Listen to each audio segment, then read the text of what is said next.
Hi everybody, welcome to the ELF English webinar for teachers. I hope you all come in and we're going to be starting in just a minute.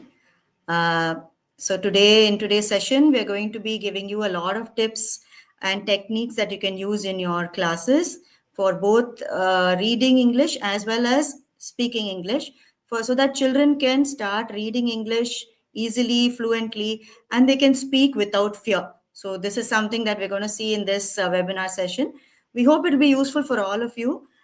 You are please feel free to write in the chat any of your comments, suggestions, so that we can then look at what you want, and then I can answer some of your questions, queries. And if by chance we are not able to cover your topic, the topic that you would like more in this workshop, we're going to have many more workshops in the coming months. So subscribe to our channel and keep watching, and you will find, I'm sure, a lot of small tricks and tips to help you make your English classroom a more lively place, a place where children will be able to easily learn English. Okay, so let me start. I hope you can see my screen, and let's start today's workshop. So today's topic is transform your English classroom. I'm Chandra Vishwanathan and I'm part of ELF English. We work in a lot of schools and also a lot of children. We've been working with almost 1 lakh of children almost since the last 15 years. So all our learnings are from our experiences in the field, in schools, with teachers. So we hope that this will also be very helpful for you. So we'd like to start with I will just, share in a minute, but I'd like to start with introducing Tara, who is, yes, Tara. Uh, Hi, welcome everyone to the ELF English workshop. So Tara works with a lot of schools, and she's here today to moderate the comments in the YouTube chat. So please feel free to ask and any query you have. And we have a lot of interactive activities as part of this webinar. So please post your comments. We'd like to know the answer. Small quizzes, so that this is just not a one-way, lecture. We don't want to be boring. So we want it to be interactive. So Tara will handle any of your questions. And so she's here to help us through this workshop. Thanks, Tara, for joining. Yes, so let me go back to our topic for the day, which is transforming our English classroom. So let me start off saying that, yes, English is a very, very confusing language, and everybody will agree with me, I'm sure. To just give you a small example, if we start with, say, spellings and the way we pronounce words, let's just take this, small letter pattern, which is OUGH. Now, if we have to teach children how to pronounce this, what will we say? Like OUGH, for example, in this word, though, it rhymes with go, right? So, though rhymes with go. So, you feel OUGH has the sound O. Now, let us read this word, THROUGH. So then this should be throw, right? But no, it's through. So it rhymes with boo, right? So this is a different sound for OUGH. Similarly, in ROUGH, it sounds as rough. So the sound of OUGH here is uff. Then in this word, PLOUGH, it sounds as plow, where it rhymes with cow. And if this is not enough, we have one more where we have BOUGH, T, which is a very common word. And here we pronounce it as bot, which rhymes with not. So here OUGH, it doesn't say O, it doesn't say oo, it's suddenly saying something else, as in bot. And then in this word, everybody knows this word, we say you should read this lesson very thoroughly. So for thorough, it rhymes with burrow. Now, with this kind of confusion, how is it possible for us and also children to not make mistakes in English is the question in all the teachers' minds, right? So, first question, okay, why is English so confusing? Like, if you look at a lot of our Indian languages, like Tamil or Hindi, they don't have this confusion. why does English have so many spellings and so many different sounds for the same letter pattern? So the reason is English was not a core language. It did not evolve as a base language. English just borrowed from all these different languages, from Germanic language, that is German today, what is Germany and Denmark, from France, Latin and Greek, Arabic, and even Hindi and Tamil. So English words that we consider English today are actually not really, did not have the root in English. It had the root from so many different languages. For example, in the word week comes from German origin. Okay, so EEK says weak, eek sound there. But this word technique, here also the sound is eek. So weak, technique, almost rhyme, right? But this is from French. That's why the spelling is different. So many people ask why, one in one word, EEK means eek, and an IQUE means eek. What is the problem for English? Why is it confusing us so much? So this is the reason, because it has borrowed these different spellings from these various different languages. Just for your interest, if this word, which we use every day, right, sugar, every morning we will go and find this in our kitchen. So this word sugar, can you guess where it came from? So it came from the Arabic origin. So it is called sukkar, or even shakkar in Hindi, or sakkara in Tamil. So if you look at all of that, the origin is the Arabic word sukkar, from which it became sugar. So that's why here SU has sh sound. So many different origins. For example, very interesting, shampoo came from Hindi, where it came from champu, which is massaging, right? So that's where shampoo came from. And can you guess the word in English that came from Tamil? A lot of you may think mulagattani soup, but which came from milagattani, but that is more recent. This was an old word, cash. So cash evolved from kaas, which is money in Tamil. So many different origins is the reason why English is confusing. And although it's confusing, we have to learn it. We have to have get our children to learn it. So today we're going to see how can we make it as easy as possible, right? So let us go into that. First, I would like you all to sort of write in the chat box in your classroom, or in the the environment you're teaching in, what do your children find most difficult? Is it speaking or reading or writing? Can you please put your responses in the chat box? I'll just wait for a minute. Yeah. So is it speaking that the kids find most difficult in your class, or is it reading, or is it writing? What would you need more help in when we're looking at tips to teach English? Because we are all in this together. We know English is confusing, English is difficult, but we still need to make sure children learn English, because English is very, very important for confidence, for breaking the divide between the urban and the rural, so many things. And English is very, very important also for employment and for jobs and to do well. So today's environment, we have to have children learning English. So please let us know which is your more challenging skill, speaking, reading, or writing. Okay, so moving on, we'll go to reading. So let us first start with reading. So in ELF English, we look at reading in these 4 different stages, where we start with, of course, letters. Everybody does. And not just letters, we're looking at letters, sounds. So we're looking at reading through phonics. It's very, very important and a much better approach than reading with spelling.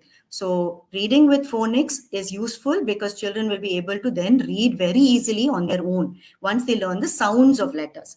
Of course, then words, then sight words. So I'll help you understand what sight words are. How can you get children to read sentences very easily? And then from sentences, how can they start reading small stories with understanding? Okay, so these are the steps that we follow for learning to read English. I'm sure a lot of you must also be following the same methodology. But now here we are going to look at small techniques for each of them. Okay, so yes, so letter sounds.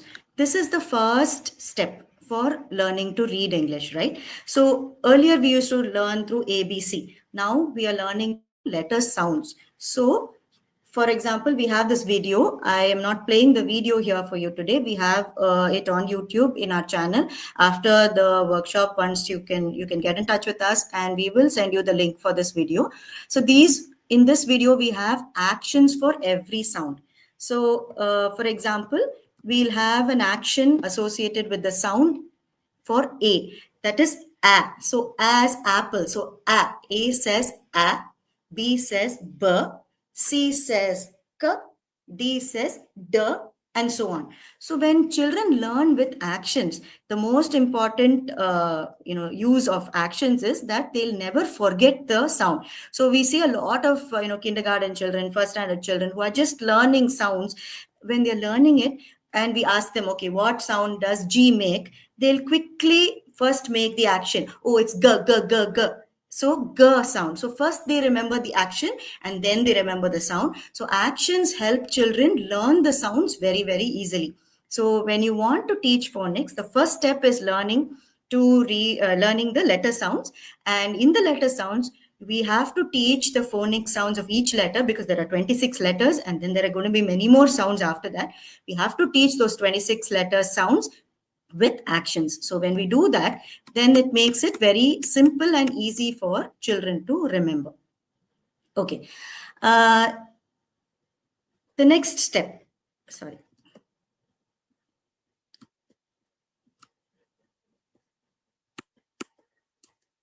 Yeah, the next step is 3-letter words. So this is a very, very important step. Now you may say 3-letter words, okay, with 3-letter words, how will they read long words? But the first foundational building block of word reading is 3-letter words.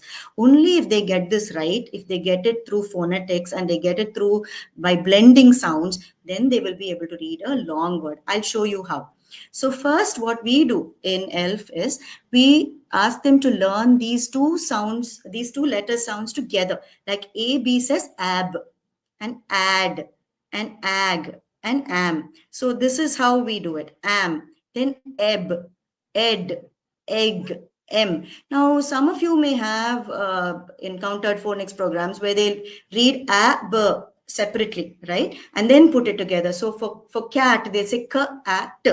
But in our experience, we found that many children are not able to blend 3 sounds together. So what we did was we took the last 2 letters and we said, okay, let us make them read this as a single sound. When they read that as a single sound, then they're very easily able to blend it with the first consonant. So for example, an. So if they learn this as an instead of learning it as an and then putting it together, then they're very easily able to say per and pan, right? So it is a very, very useful thing to blend the ending sounds together. So we call this ending blends, right? So we need to get them to learn all the sounds of these ending blends. And then we do this. So per, ot, pot. And then you show them the pot. Picture of the pot so that they are sure about what we're talking about, because a lot of children in India, in many schools, the families, we speak our local languages. So when they come to school, the first time they're encountering English, they may not know many of the words, right? So you have to show them pictures for each word that they read, because reading is all about understanding. Without understanding, it's just a bunch of symbols, right? So you have to have the picture associated. So the next one, k, id, kid. So this way, children are able to very easily blend. H, N. For example, especially with E sounds. So if you try to break this up, it's E. E says E. Now, most of the children are not able to say E. They will say ye. Okay. So then this will become yen. Then with hen, it will become hayen. Right? So they are not able to say hen. They're able to separately say E says ye. But when they put it together, it doesn't make any sense. The word doesn't sound like what it's supposed to be. So especially for E sounds, I sounds, it's very, very useful to blend the last 2 letters together as one single sound. So her and hen. So similarly, j, am, jam. So all the vowels. So you have A words, you have E words, I words, O words, all U words, all the words, we need to get them to do this. Of course, today I'm just giving you an overview. We do this step by step in all the schools that we run programs in. We have to first do all the A words, then do all the E words, then mix it up to A and E together, then introduce the O, then the I, and then the U. So we have a specific sequence. So do it patiently. Make sure children learn to blend. There's no point rushing this. One of the reasons I said that this is a foundational building block is, for example, this word, kar. right? So this is a 3-letter word. So once they learn this is R, they will learn this as ka-ar. And then if you have to read this word, car, pen, and then ter. So such a carpenter is actually a bunch of 3-letter words, right? So if they learn the 3-letter words correctly and the blending, then they'll be able to, on their own, without learning spellings, be able to read a lot of long words. Okay, so now a small activity for you. Please put your responses in the chat box. For example, with this per and n, right? So with these two fixed, I'm changing the vowel in between. If I put A here, I get per and pan. If I put E here, I get per and pen. See, notice I'm not changing P and N. Again, here P and N is constant. So here, but if I put the E sound in between, I get per in pen. And this becomes un. So per unpun. So I've shown you one single set of consonants, per and n. And with this, we're able to make these different sounds. This practice is very, very useful for children who have just learned to blend the words, because when they read a word, sometimes they forget the a words. So here, this will help them build their sound blending, will build their ability to read and decode any 3-letter word. So for example, another example is bat, bet, bit, or tan, ten, tin. Now, can you find other word patterns like this? Please put it in the chat box. And one challenge for all of you, there is only one set, like 2 consonants, where you can change the vowel in between, where all the 5 vowels make meaningful words. So can you find that word? Try this.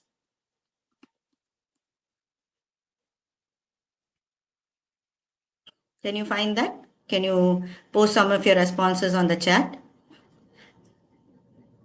Tara, can you post some of those responses here and let me know? What are teachers saying? Yes, I'll do that. They have bag, mat, sunson. Okay. Ritu has Bag, big, bag. Yes. Pot. Yes, and then we have a sat, sit, set by Rishi ma'am. Yes. And Rishi then ma'am. pan, pen, tan, ten, tint on by Gurucharan. And then aura, Yes. bin, bun. Okay, thank you. Vivekanandi So ma'am, somebody has Vivekanandi. actually given bag, big, bug.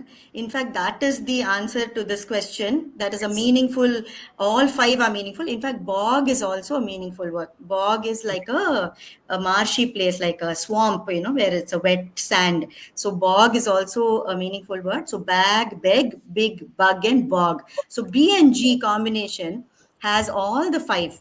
That is Nisarga, ma'am, I think. Nisarga Nishu. Nisarga. Thanks for posting that. Yeah, that is the right answer to the challenge question. Okay, thank you, Tara. So let us move on.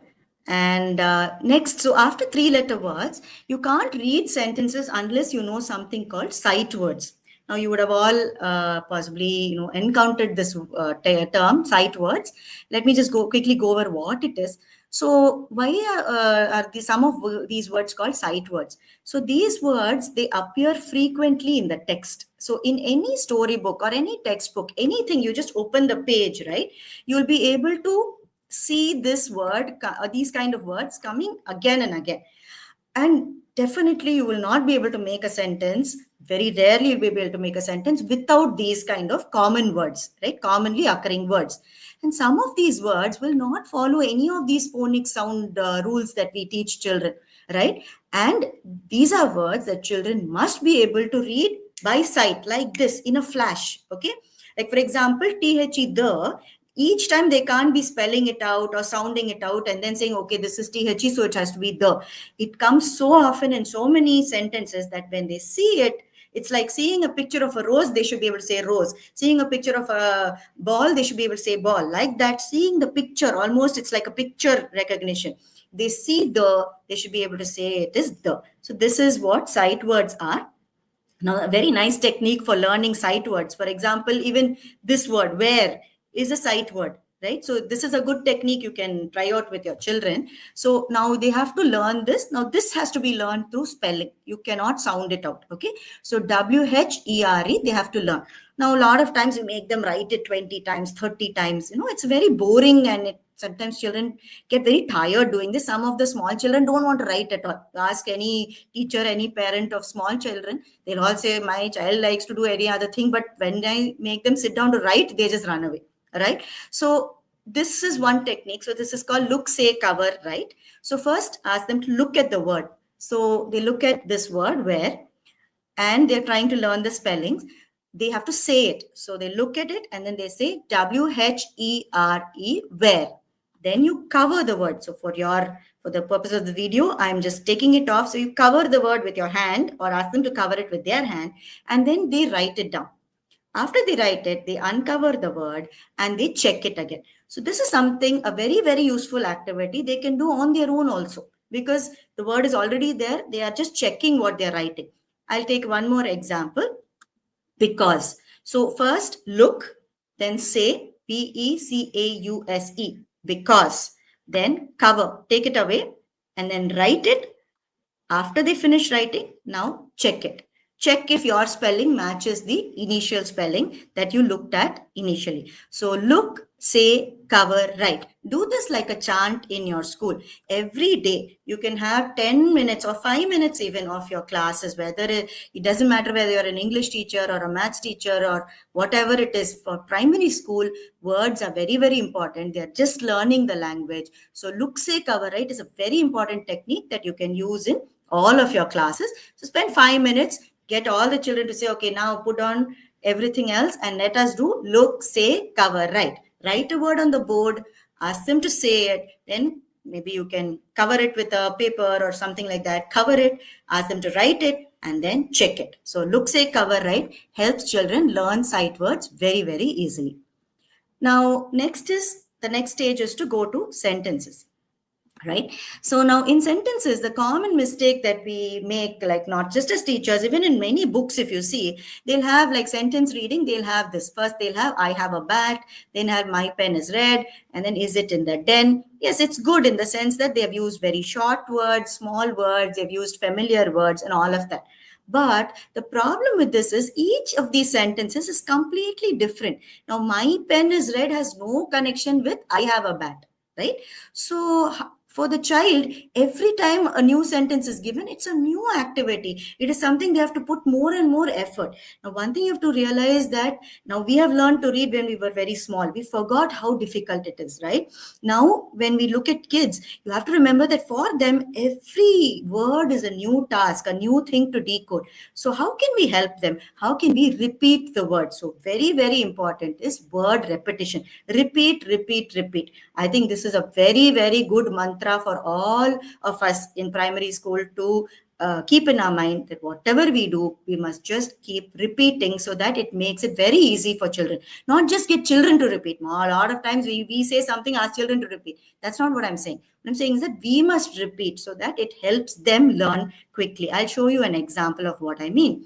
So we call this stretching sentences. So when we do this, we get all the children to say the stretching sentences, right? Show the action and do that. And we say, okay, we start with a small sentence. The box has a lid. Now I add, the child is expected to read it. So the first time the child reads it very slowly. The box has a lid. The box has a lid. You can correlate this with your classroom. You'll have heard a lot of children reading like this. So the next sentence, make it easy for them. The box has a big lid. That's all. Now write this on the board and ask them to read it. Now what happens? Suddenly this becomes so much easier because this word, the box, these words, the box has a lid, is the same as this sentence. So they don't have to spend any extra effort in decoding this. All they now have to do is one new word they have to read, big, but still they get the feeling they are reading a long sentence. So the sentence is stretching, right? The box has a big lid. Next, you introduce one more word. What can I introduce? Maybe I can say the tin box, or I can say the red box. There are so many options for you, but use small words. See, if you see, none of these words are more than 3 letters. Use small words. Make sure children can read easily. Make it easy for them. So the tin box, only one new word. The tin box has a big lid. So the sentence is stretching again. And then the tin box has a big red lid. So how long can I stretch the sentence? This is a challenge for you. This is not a challenge for the child. This is not what this activity is not given to the child to make the sentence longer and longer. We are making, as teachers, we are making sentences longer and longer to help the child read with lot of repetition. So the child finds it easy to read. They say, oh, lid, I've already read this word. So this is lid. So I don't have to work hard there. All I have to work hard is looking at red. So that is very, very useful. So this is a useful tip that you can use in your class. And just try this activity. Please add your responses in the chat box. Start with this. The boy has a bag. This is your starting sentence. Now introduce one new word at a time, only one word at a time, and write sentences. For example, the boy has a big bag, you can write, or the big boy has a bag, you can write. You can write whatever you want. You can use any of the words from this box, but you can only stretch the sentence with one new word at a time. So shall we try this quickly? Yeah, can if they've started responding, then Tara can just read out something, some of the responses. Yeah, Tara, your audio is on. I'm waiting. Yeah, I'm waiting. Yeah, I'm waiting for them, Chandra. As soon as they. Okay. I only have one person who has responded so far. Okay. Yeah, we have the small boy has a bag. Yes. Rayu. Then the tall boy has a bag by Pratibha. The boy Okay. has a small bag by Aura Vidyalaya. The boy has a Yes. red bag by Lavanya. Then Yes. the tall boy has a bag by Glow of Replica. Yes. So the tall boy has a bag. Now let me just take that example. So then the next sentence will be what? The tall boy has a long bag, or the tall boy has a tiny bag. Then the tall boy has a tiny cute bag. The tall boy has a tiny cute brown bag. The big tall boy has a tiny cute brown bag. You get it? So the same sentence, you keep adding new words, and the where the sentence stretches more and more, right? So this is something that you can try out. This is a very nice activity that you can try out in your classes. This is mainly for children who have started reading small words but now want to move on to reading sentences. So this is a transition activity. How do you move from word to sentence reading? Don't give them big sentences. Don't give them different sentences. Give them short sentences, but stretching sentences where only one new word is added at a time. Okay. So thank you, Tara. Next one is, now they've started reading sentences. You have a class that is reading some sentences. Now you want them to read stories with some comprehension. Very, very important. You want them to understand what they read. So I will give you an example of one of our techniques that we use in ELF English. So usually what we will do is, supposing you have a lesson. So I say this is part of some lesson. You have a paragraph like this, or a lesson with a small story like this. Fred is at the gate. He walks a few feet down the road and then turns right. He sees a shop. He buys some cakes at the shop, etc., etc. Now what will we do? Usually as teachers, how will we test whether they have understood? Now, can you read this? Can you understand this? Typically you will find this in a second standard, third standard, fourth standard, even much bigger paragraphs. And for example, forget English as a subject. If you have science or social sciences, you will see this a lot more, right? They'll give a paragraph, they have to learn their textbook. Then we will ask them questions from that. Now, when you ask a question, supposing you ask, what does Fred see? Right? So they will, what does Fred see? So that word see is there in the question, SEE. Now a child doesn't know how to read it. They will just match this pattern. They're very, very good at this, right? They'll take this pattern and say, oh, here it is. This word is here. So this must be the answer to that question. So what does he see? He sees a shop, must be the answers. Right. So must be the answer to the question. So he sees a shop as the answer. They will also guess it and just copy it down. We will also, as teachers, correct it and give them the correct mark. But actually, have they read We're not sure. Actually, do they have the understanding skill? We don't know. So how do we make sure that children are able to read and understand? They put effort to understand what they read. How are we sure to, how do we make sure that that happens in our classrooms? Okay. Now, for example, this one. So again, it's an activity. Thanks to all the teachers who are responding very enthusiastically in this webinar. I would request all of you to please respond as much as possible, because that makes it interesting for me also, and I think more useful for you, because it is not a one-way sharing. I'm sure you will have a lot of ideas that you want to share as well, but especially the activities, do respond so that we know, that what we're saying is actually reaching you, right? So let us take this, like for example, if we have this if we have the same paragraph but broken down, right? Broken down as two sentences. Supposing I've just taken an example of the first two sentences. Fred is at the gate. He walks a few feet down the road and turns right. We expect the child to read these two sentences.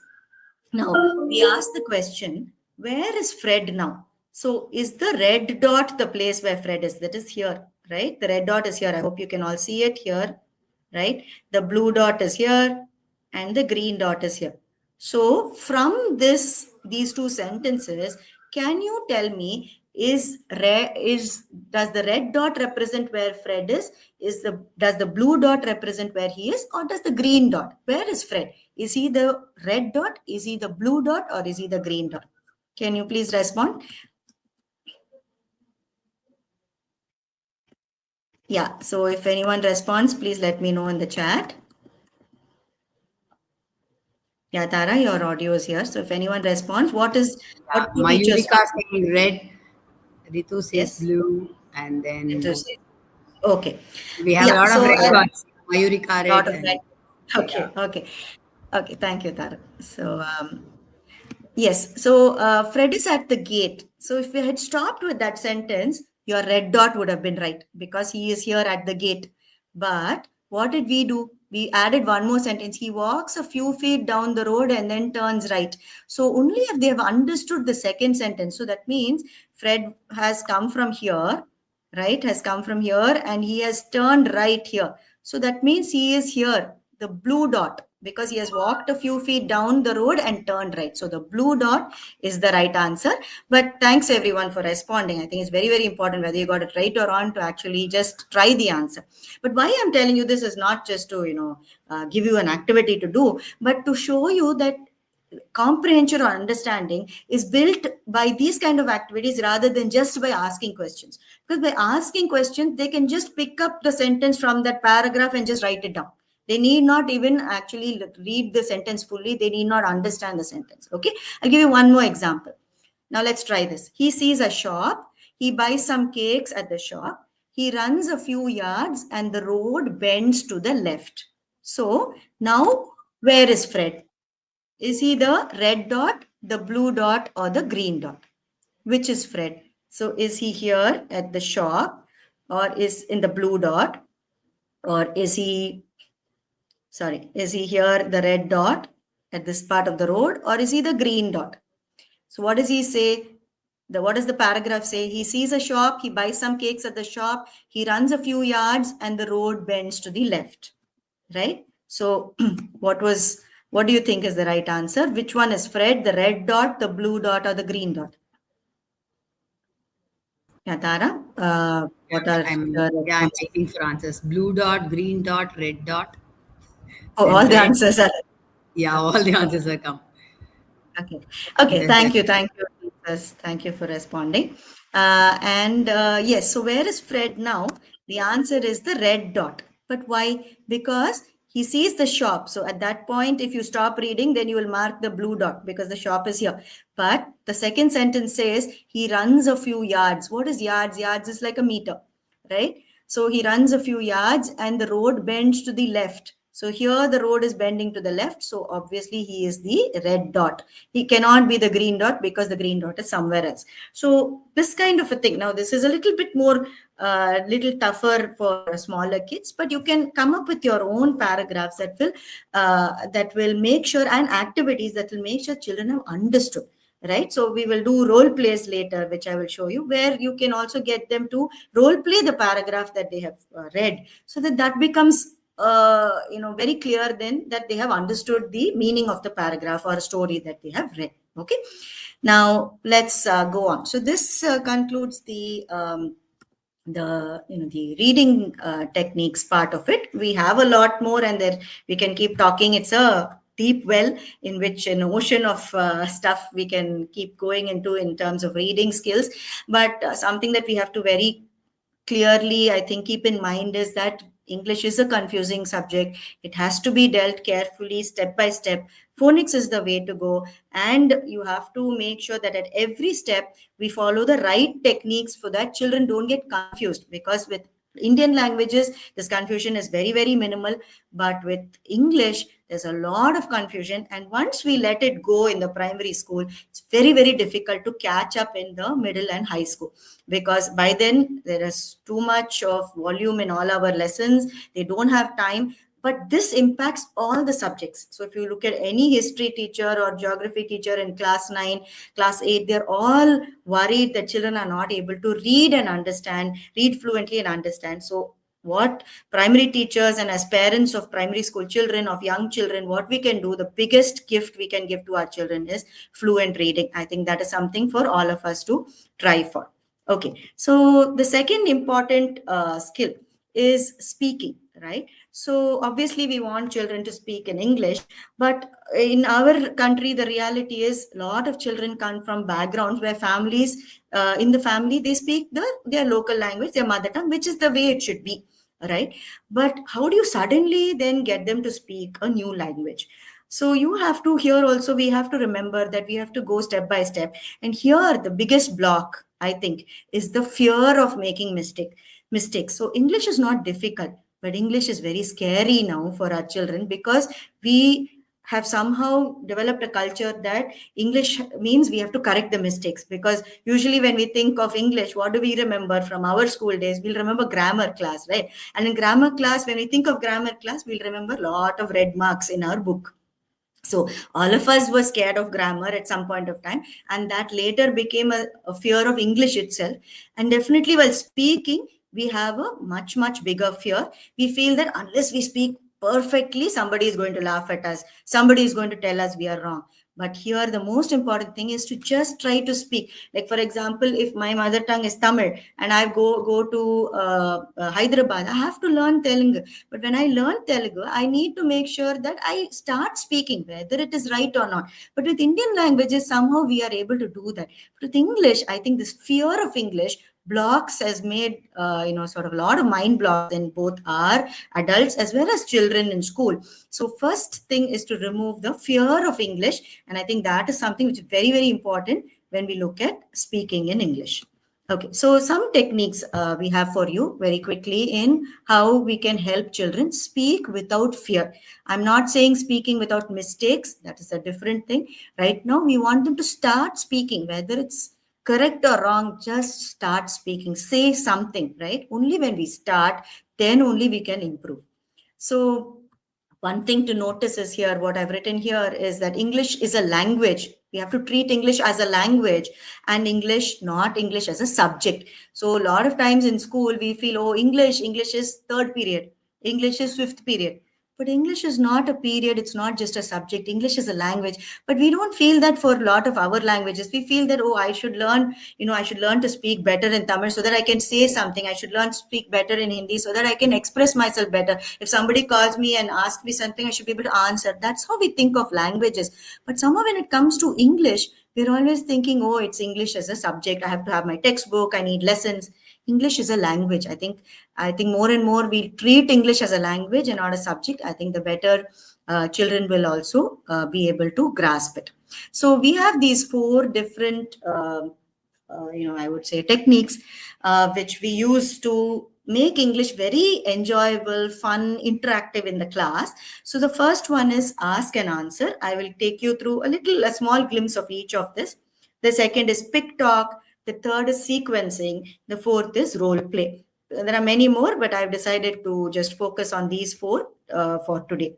right? So ask and answer. So what we do is, if you look at this photograph, this is from one of the schools where we Elf English is implementing the program along with the school teachers. So here we have children with a bunch of pictures. If you see, they have a sort of a booklet with a lot of pictures.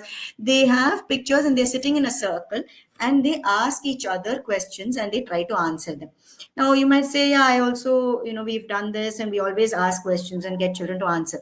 But the most important difference here in our circle time activity is that we get every child to both answer and also ask questions. So a lot of times children only answer questions. Most of the time we do the asking. We'll ask the question and the children will answer. But in this circle time, it is very, very important to get children to also ask the question.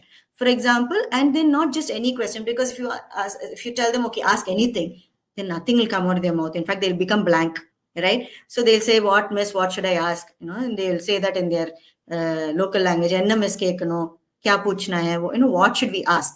So rather than that, rather than put them in a spot, give them a picture, give them a lot of pictures, and get them to ask questions pointing at the picture. This is a very, very useful technique. For example, I've just taken these 3 pictures and I've taken a common question. You don't have to have a common question. You can have different questions also, but the question format must be the same. Where is the, right? So today, if we are going to practice asking where and answering about where something is, where the position of that object is, then I have to make sure that all the children get practice in this. So it is not possible to do this by just sitting in benches and chairs in rows. You have to pass on the question from one to another and the answer from one to another.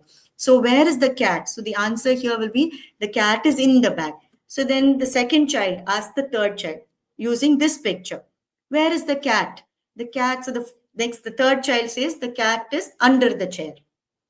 Then the third child asks the fourth child, where is the cat? Here the cat is behind, right? So the fourth child has to say the cat is behind the box. Or you can even, if you have, say, a dog or say a book on the table, you can even ask, where is the book? And the next child says, the book is on the table. So they only have to know. Even for example, they don't know, say something is sitting on a pot. They don't know what to say for pot. Say a cat is sitting on a pot and one child before me asks, where is the pot? Where is the cat? And I have to say the cat is on the pot, but I don't know the English word for pot. I can still say the cat is on the pana. Okay, so I can use a Tamil word. It doesn't matter. Don't try to tell the children, no, this is wrong. Let them try. Then they will slowly substitute it with English words. But the most important thing here is asking questions and answering questions. So both of these are very important. Usually focus only on the answer. We have to focus on the asking of questions also. Every child has to have not just the front row, front bench, 3 children. Every child has to have the opportunity of asking a question and answering, giving the answer. Anyone has any comments or some activities you have tried of this same kind in your class? Please give your suggestions, because a lot of people are attending this workshop and we would love to hear and learn from all of you. So please put in your suggestions, not just your questions or doubt. You can even put in your suggestions, your comments in the chat box. The second type of activity that we do is called picture talk or pic talk. So here we give them first a picture, right? Or it can be an object in your class. So I'll show you with an object later. So first start talking about this object. So this is a pencil pouch, right? Or a pencil case or whatever you want to call it. So give them these 4 clues. So this is so they first say what it is. So this is and then you talk about the color, what it is made of, and then what you use it for. So rather than giving them the cues like this, you can just demonstrate and give an example. So for an example, I will say, this is a pencil case. It is red in color. It is made of cloth. I use it to keep my pencils. That's all. So simple describing activity. For example, if I take I'll show you an object. You can do this with objects. You don't have to have pictures. So for example, I take this mouse, right? Now I say this is a mouse. Okay, it is black in color. It is made of plastic, at least on the outside. And I use it to with my computer, right? Or you can take, say this small pen that I have, right? So this is a pen. It is pink in color. It is made of plastic, and I use it to write. So you can use this for anything, with chairs, with tables, with even, your things that you wear. This is a dress. It is blue in color. It is made of cloth, and I use it when I go out, or when I wear a new dress, something like that. So it is very, very useful for them to talk about objects around them or pictures around them. Yes. So, yes, I think Rama Vaidyanathan, you have said that you played like charades with action words. And yeah, it's a very, very useful activity. We can use a lot of activities like charades and, guess the word activity, which they can then, use and play with, so that English becomes a playful activity, a fun activity, rather than a scary activity, right? So yeah, thanks, Rama, for that suggestion. Yes, the next one. So after they learn to describe objects, they can go to describe slightly more detailed pictures. For example, this picture, we give them some clues. First, talk about who, then where, then what do they have, like any object they have, and then the action, right? So who, where, object, action. So this is something they can remember in their minds, and they can try to describe the picture. So first, starting off, they won't be able to describe the picture initially, but we can ask them question: who are they? They are a family, or they are people. Where are they? They are in the kitchen, or they are in the room, they are in the house, anything. What do they have? They have vegetables, they have utensils. They can say anything that they see, right? What are they doing? They are cooking, or they are making a meal. They can say it in any way they want. But this builds, so instead of then asking the question, now we tell them, imagine these four things in your mind: who, where, what do they have, and what are they doing. Imagine these four questions and you just describe it. For example, this is a family, they are in the kitchen, they have vegetables, they are cooking. So just without questions, they are now able to describe something on their own. This gives them a lot of confidence that they can now start speaking English, right? Because when you're describing something, if you say describe your house, sometimes they don't know what to say, because the house is not in front of them. Or describe the your aunt's house that you visited, or describe the temple in your village. They won't be able to imagine and say. But if you show them a picture, they're just picking out things from that picture and talking about it. This builds a lot of confidence for them to start to speak. This is the second thing, description. The third one, after they are very confident doing the first two activities, then you can do sequencing, which is a very simple thing. Here I have just taken some pictures of making a chocolate milkshake. You can take lime juice or something simple which they have seen and they know how to make it. So just for this workshop sake, I've taken these pictures of making milkshake, right, with ice cream. So you show these pictures and tell them, okay, first describe the first picture. You can show them one by one. I put them all together. You can just take each picture, show them one by one. First, describe the first picture. You have to just say step one. So in sequencing, it is very important to say step by step by step. This will help them build it like a story. Then they will be able to narrate a story. Then they will be able to narrate their own experience. Suppose we tell them, tell me about your summer vacation. This is a very usual topic that is given in school essays, right? Write about your summer vacation. How will they write when they don't have the methodology in their mind as to how I should sequence and think about things in order? So let us build their sequencing or ordering skills. So first one, take some ice cream. They can just stop with that. If you can, they can say, take some ice cream in a bowl. If they don't know to say, it's okay. Take some ice cream. Then pour some milk. So the second picture, pour some milk over the ice cream. Third one, pour some chocolate syrup into the cup. Then fourth picture, put them all in a mixie and mix them well. I'm just using very simple sentences the way children will use. Then fifth picture, pour the mixture into a glass. Sixth picture, now you can drink it, your milkshake is ready. That's all. So it's not a long story. So for example, in English and in other things, we'll start having long stories as lessons right from class 3. Right? But how will they know how to write that story by themselves? How can they remember how to write the answers to questions? They can only remember if they have this pattern of what is next. This what comes next is a very, very important technique that we need to build for children. This is useful even in history, in science. For example, science experiments, this is very much required, even in middle school.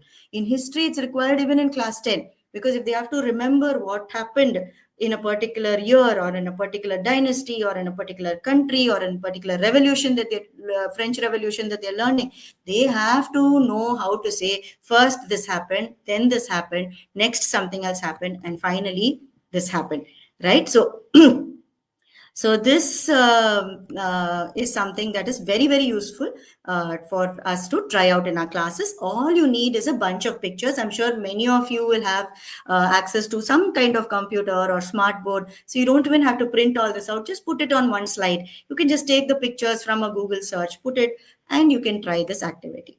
Yeah, I think someone has said glue of replica. I think somebody has said that you do show and tell activity. Very, very important. I think it's an excellent suggestion. In fact, our picture talk activity that we did, like what we did here, you can do as a show and tell activity also. It's very useful. So ma'am, when you use that, you can also give them these cues. First, it is something in color, it is made of what, and I use it to what.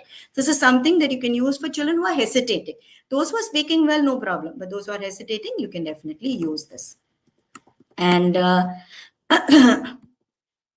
next one is role play. Now, when we talk of role play, sometimes we think some big drama which we have to put during annual day. We need a lot of props, some costume, and a lot of rehearsals. We don't have time for that, because I know how teachers face a lot of time constraints. We have portions to finish, exams, and there'll be some annual day, there'll be some dance. Always we are running from one place to another, right? So this role play is not the usual big stage role play or big stage theater drama that we usually put up on annual day. It's a very simple thing that you can do in an everyday English class. So for example, we have small role plays like this. I've just taken the first two paragraphs to sort of show you the difference between this and something else. So supposing you have a magician and you have one boy and then you have one girl. That's all, 3 people, right? Now, magician says, here is a card. I am putting it in the bag. Where is the card? The boy says, it is in the bag. Magician says, pip, piff, poof. Where is the card? Boy says, it is on my head. How did it go there? And magician says, that's magic. This is all they have to learn. That's all. Here also, the magician is the only one who will have little, a few more dialogues than the others. The boy one has very few dialogues. It's just this, it is in the bag and it is on my head. How did it go there? Now, the second one, if you see the second paragraph, is just a repetition of the first paragraph. Next one, the magician doesn't have to remember very much. Here he said, or she said, this is a card. Here is a card. Here she's saying, here is a toffee. That is all. I am putting it in the bag. I am putting it on the box. Where is the card? Where is the toffee? Again, going back to our earlier principle of repeat, repeat, repeat. Make it simple. Don't write complicated dialogues. They cannot learn it when they're struggling with English. So here is a toffee, here is a card. I'm putting it in the bag, I'm putting it in the box. Where is the card? Where is the toffee? That's all. These are the only changes that you can make, but still come up with an interesting role play. So the girl just has to learn these 2 dialogues. It is on the box, it is in my pocket. Again, how did it go there? How did it go there? Keep repeating. Repeat your dialogues, repeat your sentences, so that role plays become very, very easy and simple. And this doesn't need any prop, any costume, nothing. If you look at it, these are schools where our children are just putting up role plays just in their uniforms, in their classroom, showing objects that they have. So we have a lot of videos that teachers have sent us, where it's really, really wonderful to see how teachers are able to do this in a very simple way in their class, with just one period of practice. That's it. So no time is necessary to, for a lot of time for rehearsals, etc. is not required. And the last part, walk and talk English. This is something that we call walk and talk. I'm sure all the people who see Hindi movies would have seen Amitabh Bachchan, who would have said, I walk English, I talk English. And the ones that have seen Tamil movies would have seen Rajinikanth saying the same thing, I walk English, I talk English. Now, the reason we took that is because both of these made English a less scary thing. We laugh at it. We laugh at their bad English, or we feel it's okay. In both of these characters, you see, the character will just speak whether it makes sense or not. The confidence and the courage and the enthusiasm with which they speak is makes us feel that yes, this is something that is great. That confidence is what we want to build in children also. So that's why we named it like this. And so we have them going around doing interviews with various people. So it could be a teacher, which then they can say good morning sir or ma'am, or it could be their parent. Their parent, it doesn't even need to know great English. They can teach them to respond. So then the child also feels, okay, I'm teaching something to my mother or my grandmother or my grandfather or anybody like that. So they go and ask interview questions, anything simple like which sport do you like, which sweet do you like. This is something which a lot of people like to ask, a lot of kids like to ask. Which sweet do you like? They like to know from their teacher, okay, teacher, which sweet do you like? When will you eat it? Okay, so things like that. Who's your favorite actor? Anything. So these are just a list of questions, but very important for the child to sort of act as though they are taking an interview of the teacher or of the adult, so that they are in control of the conversation and they are asking the question and the adult is answering. So this is a very, very useful activity that we have found works very well, mainly to remove the fear of English and to also make sure that they don't feel scared when they speak in front of somebody else, right? So that's a very, very important thing for us to build in our classrooms. Yeah, so I think we are almost, we have just 5 minutes. I'd like to just have a few quiz questions so that I can also hear from you. So here are some quiz questions. Please mark A, B, C in the chat box, whichever you feel is the right answer. So yes, so the first one, what are sight words? Are they? A is phonetically decodable words. That is, by sound, I can decode and read these words. Second, B is, these are words that are easy to remember. C is, no, sight words are words that occur very often in textbooks or in any lesson or in any reading material or written material.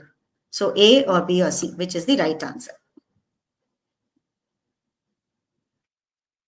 Which is the right answer? Can you, Kantara, I'll put you on. But it is C. We have few people who have already said C, Chandra. Yeah. Okay, so yes, you're right. So sight words are words that come very often in any sentence or in any lesson or story or textbook or anything, which we need to learn by sight. Means we should not be reading them and trying to make the sounds, or we should not be spelling them out. We should be able to read them by sight.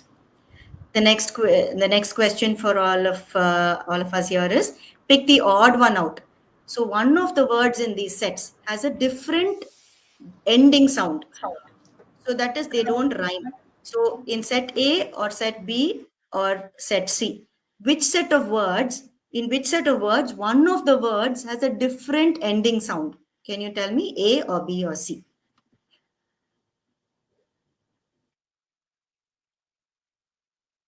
Yeah, so Yeah, what we're are, waiting. Yeah, there are both C's and B's.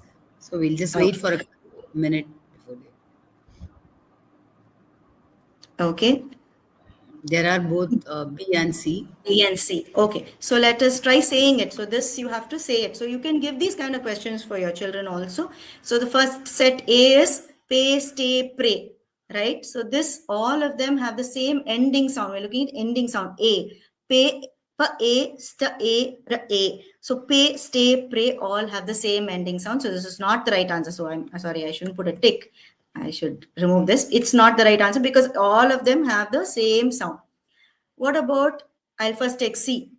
Next take C. Fit, knit, pit. For it, na it, pa it. All ending with the sound it. So this is also, all of them are rhyming. They don't have a different, none of the words there have a different ending sound.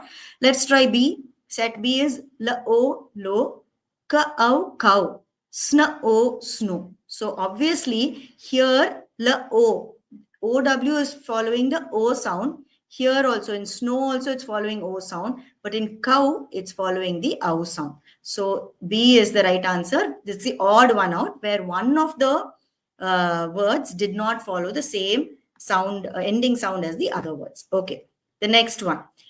And this is just nothing to do with sounds. So A, B, and C and D, I've given you some examples of, say, a textbook or a storybook. Which one will you choose for a beginning reader, or for a small child who has just started reading, or somebody who's struggling to read? Maybe older kids, but they're not yet fluent. Is it A? Is it B? Is it C or D?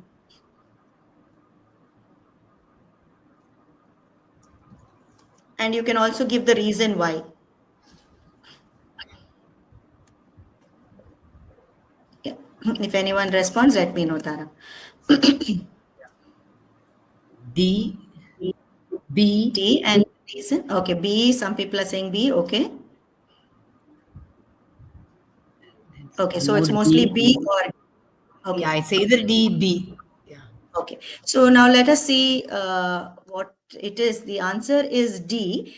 That is all right, but what is the reason why A, B, C is not, they are not good for beginning readers? So, for example, A1, the font size is very small. So, children need large text. So, when they're starting to read, make sure your whatever book you're giving them to read, the text is large and it has lot of space between the lines. I think large and space. So this is something we need to remember. Large space. Both of these are extremely needed, extremely necessary things for a beginning reader. Here, one, it's very small.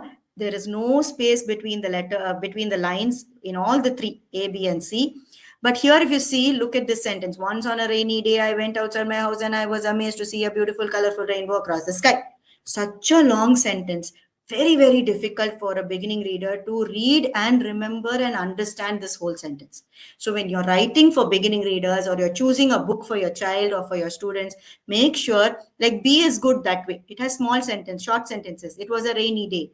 I went outside my house. I looked up at the sky. I was amazed. I saw a colorful rainbow. So this is something which is very useful for children to read. C is also small, short sentences, but problem is it's all very cramped, no space, and it's large but no space. So A, very long sentence. Option B, sentence are short but very small font. Option C, the sentences are short, the font is large but no space, right? Very little space. But D has all the right ones. Short sentences and a lot of space between the lines and large font. So remember, these three things are very, very important for beginning readers. Okay, and this is the second last question. So to help children become better readers or to read more, which of the four ideas do you think will work best? Make them read their lessons every day, read stories that they like, teach them spellings of words, or give them word dictation. Which do you think, which idea do you think will work best? This is your opinion, and I will tell you what we feel is what has worked for us. Yeah, so yes, that, yeah, yes. Sorry, I missed you. Abdul Rahim says B. Read stories they like. Yeah, Is the Harini light? Bala also same. Yes. Charan Yeah, so Silver that says is really our opinion as well. Read stories that they like. Yeah, thanks, Sarah. Read stories that they like, because by making them read their lessons every day, sometimes it drives a lot of boredom. They may want to stop reading. Sorry. They may want to stop reading, so we really don't want that to happen. If their lessons are very interesting, and they are interested in it, then it's all right. Teaching them spellings of words helps them maybe spell better. You can do look, say, cover, right, but that doesn't help them become better readers. Again, word dictation helps their spellings to improve, but not really helps make them better readers. So in our opinion, you have to get them to read more and more stories that they like, and to do that, they first have to read fluently, and for that you need a good phonics approach, one by one, step by step, to make sure that they read fluently. Then they'll be able to read stories, and very important, that they like. Okay, so not what we want them to read, but what they want to read. Okay, that's it. And I would like to know your feedback. So in the next ELF English webinar, which of these three would you prefer? You want to know more techniques for reading? You would like to share and know more techniques for speaking English, or both? So please give us your options in the chat box. And we'll take note of it, and we will use this in our next webinar. So please write this in your chat box. A is reading, B is speaking, and C is no, I would like to know more techniques for both reading and speaking English. And we have been doing all these programs in school. So all the techniques you've been seeing today are things that we learned from doing the program with hundreds of teachers in schools all over the country. And what we do is we have a lot of interactive video lessons where they learn from these videos, both speaking as well as phonics and phonic sounds. reading, and then we get them to practice their skills using a lot of graded workbooks that we've brought out.